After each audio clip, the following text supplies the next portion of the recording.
What's going on, guys? Today I'm going to be showing you how to change the PCV valve on your Toyota FJ Cruiser. So what you want to do is locate the PCV valve. So the PCV valve is right over here. There's a hose right here, and then from there it connects to the PCV valve over there. So what you want to do is take the hose off. I know there's clamps on it, but this actually just comes off without having to touch the clamps. And then I'm going to pull it out from over here too, just so the hose is out of my way. Alright, so this hose is off. I'm going to put it on the side. Next thing you want to do is just remove the PCV valve, which is right there. I'm going to be using a breaker bar just to make life easier. And the way you want to put the new one in is that you see how this PCV valve isn't screwed in all the way. That's exactly how you want to put it. You want to leave a little bit of a distance so that way it doesn't cause any problems.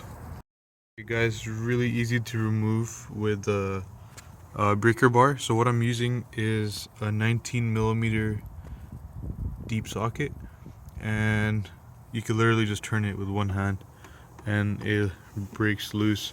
So once it breaks loose, what you want to do is take the PCV valve out. Alright guys, so got the old one out. Now I'm going to be putting the new one in. So what you want to do first is, once you get it in there, just hand tighten it as much as you can first. So that's what I'm going to do first. Hand tighten this bad boy as much as you can, and then we'll get the socket wrench and then we'll tighten the bad boy up properly. Alright, we're going to go ahead and just make it snug. I'll stop to see how much room I have, and looks like it should be enough though. It's pretty good right there. I think that's a decent amount of room.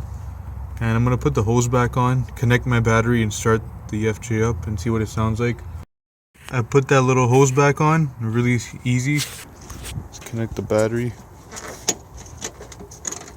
There we go. And start him.